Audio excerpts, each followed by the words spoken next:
Docente, muy buenas noches. Mi nombre es Johnny Lozano Bautista. Actualmente llevo el curso de Economía General en la Universidad Tecnológica del Perú. En esta ocasión vamos a presentar lo que es el examen final sobre el análisis del desempleo en el Perú, ¿no? Bueno, tenemos nuestra tabla de contenido donde simplifica todo lo que se va a llevar, pero vamos a determinar y desarrollar la escuela económica con la que se relaciona el fenómeno económico, en este caso el desempleo en el Perú. Bueno, tenemos los conceptos que son las escuelas económicas, escuelas económicas, también llamadas corrientes del pensamiento económico, son grandes sistemas filosóficos o doctrinas sobre la economía. No tomes la palabra escuela en su sentido literal. Bueno, básicamente es un concepto sobre las escuelas económicas. Nos vamos a lo que es el modelo keynesiano y el desempleo. Bueno, ¿no? La economía presenta paro keynesiano cuando las empresas, aunque los salarios sean bajos, no contratan trabajadores, si no hay demanda suficiente para su producción. En este tipo de desempleo se corresponde con el enfoque teórico keynesiano del funcionamiento del mercado del trabajo que se caracteriza porque viene determinado por el de los bienes, ¿no? Esto hace que la economía pueda estar en equilibrio con el desempleo, ya que el desempleo aparece si hay rigidez en el salario nominal. Como el desempleo, según este enfoque, viene dado por la escasez de la demanda agregada, las medidas de política económica al emplear son políticas de demanda expansiva. Tenemos también otra teoría de la teoría que es la teoría keynesiana ya, pero aplicado al desempleo peruano, ¿no?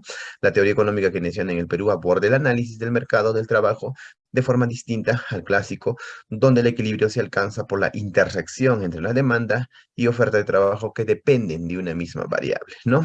En este caso, bueno, eso es una teoría, ¿no? Sobre el enfoque keynesiano, ¿no? Tenemos ahí la fórmula de la demanda, ¿no? De la demanda de los bienes en la sociedad peruana, ¿no?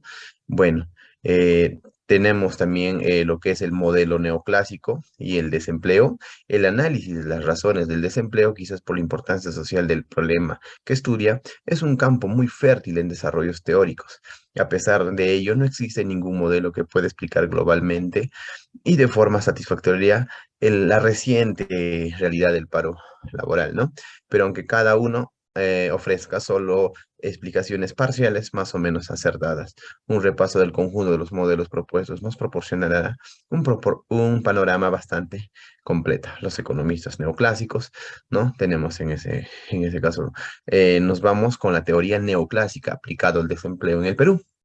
La persistencia de un cierto nivel de paro involuntario permanente es explicada en el modelo neoclásico mediante dos tipos de razones, el desempleo friccional y el de estructural, ¿no? En la sociedad peruana.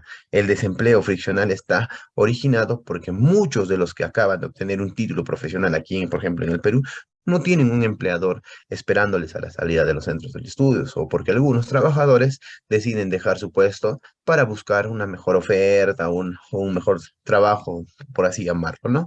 El desempleo peruano se produce por los desajustes de la localización y la cualificación ofrecida y demandada. Es posible que la inversión empresarial se esté produciendo en una región determinada mientras que la oferta de trabajo esté en otra. La resistencia de los trabajadores y empresas a trasladarse provocará, obviamente, un desempleo, ¿no?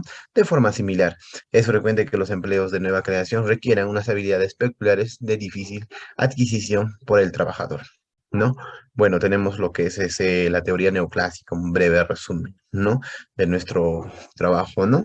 Bueno, tenemos aquí un pequeño cuadro que explica el salario y el número de trabajadores, ¿no? Dice, bueno, ¿no? Incluso en la coyuntura económica más favorable, en las situaciones del pleno empleo, permanecerá siempre un cierto número de trabajadores en paro por razones friccionales o estructurales. Esto es la llamada tasa normal o inevitablemente de paro, ¿no? Bueno, explicamos ahora el punto B, que es explicar los conceptos de la economía estudiados en clases se relacionan con nuestro fenómeno económico. En otras palabras, vamos a explicar los conceptos de la economía relacionados al desempleo peruano, ¿no? Definamos primero el desempleo, según el Instituto Nacional, el desempleo obviamente en el Perú, ¿no? Según el INEI, el Perú sufrió un aumento de la tasa de desempleo solo en Lima metropolitana, basándonos en nuestra capital, del 88%, comparando el primer trimestre del 2020 y el mismo del 2021. Es decir, se ha incrementado el número de las personas integrantes de la población económicamente activa, APEA, que no está trabajando. En términos porcentuales, en años, el Perú ha pasado de una tasa de desempleo de 7% al 14,5%, o sea, el 50% más uno, como quien diría, ¿no? Bueno, tenemos el Producto Bruto Interno. Luego de un repunte posterior a la pandemia, el 13,3% en el 2021, el PBI aumentó al 3,5% interanual en el primer semestre de 2022, impulsando por las manufacturas, la construcción, los servicios, y gracias a la cantidad considerable menor de restricciones en el primer semestre del año anterior. El Banco Central de Reserva proyecta que el déficit fiscal al cierre del 2022 se sitúe en 1,9% del PBI y se reduzca el 1,8% en el 2023. Con esta proyección, el Perú sería el segundo país con menor déficit fiscal en la región después de Chile con 1,5% que lleva, ¿no? En nuestra región. Bueno, la economía real. ¿Qué viene a ser? Respecto, este tipo de desempleo suele explicarse por los obstáculos que dificultan la intermediación entre la oferta y la demanda en el mercado laboral. Tenemos la tasa de desempleo, que alrededor de 976.300 personas aún no se encontraban desempleadas. También vamos a analizar desde la perspectiva macroeconómica el fenómeno económico. En otras palabras, vamos a analizar la perspectiva macroeconómica a nivel global, a nivel macro, lo que es el desempleo económico, análisis macroeconómico del desempleo en el Perú. Cuando existen más personas dispuestas a ofrecer su trabajo, las empresas que puestos de trabajo disponen, que se produce una situación de desempleo, ¿no?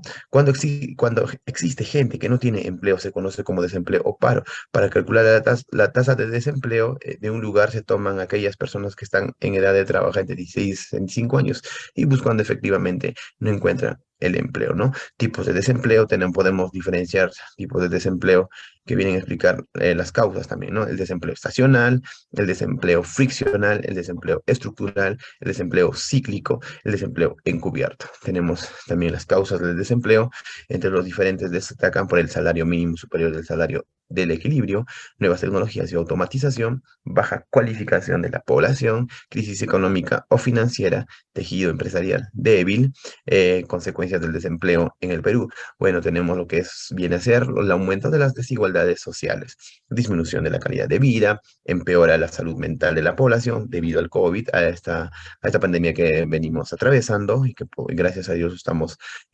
finiquitando en buen pie, ¿no? Reducción del consumo, mayor gasto estatal, pérdida del capital humano y también, por último, lo que es a nivel macro, vamos a analizar lo que es la oferta y la demanda en el mercado laboral. Bueno, tenemos aquí un pequeño cuadro del desempleo de recesión, donde el salario y la cantidad, la demanda de trabajo y la oferta de trabajo, ¿no? ¿No? Bueno, por último, vamos a analizar lo que es desde la perspectiva de la microeconomía, el fenómeno económico, ¿no? Análisis microeconómico del desempleo en el Perú. El análisis microeconómico es identificar la influencia de las características personales e historia laboral sobre la probabilidad de estar desempleado. Con este fin, estimamos una ecuación Provit para para las personas que han cumplido, ¿no? Años desde que nacieron en 1989, 1991 y 1996 sobre la base de las encuestas de niveles de empleo para Lima metropolitana y algunas provincias de nuestro país, ¿no? Encontramos en primer lugar que las mujeres tienen mayor probabilidad de estar desempleadas mientras menor sea su edad, efecto que no es significativo para los varones. En segundo lugar, encontramos que la probabilidad de estar desempleado es menor a mayor educación para los años previos a la reforma laboral independientemente del sexo. En tercer lugar, encontramos que son los trabajadores previamente asalariados aquellos que con mayor probabilidad de estar desempleados, lo cual es consistente con la tendencia de América Latina. Y finalmente, los resultados para las variables de esta actividad previa nos indican que la estructura de empleo de Lima metropolitana se está orientando hacia un sector primario. Bueno, básicamente esto es el trabajo que se ha presentado. Tenemos como una conclusión, la mayor parte de los estudios sobre el desempleo realizados en el Perú han adaptado un enfoque estático y se han concentrado en la descripción de algunas características del desempleo. Sin embargo, este tipo de aproximación contrasta con la fenomenal movilidad laboral existente en el mercado de trabajo peruano. En este documento se ha realizado un análisis del desempleo en el Perú utilizando instrumentos que ha permitido explorar su naturaleza fundamentalmente dinámica, ¿no? Bueno, básicamente es el concepto y con esto concluimos nuestra exposición. Muy buenas noches, docente, y gracias por permitirme exponer.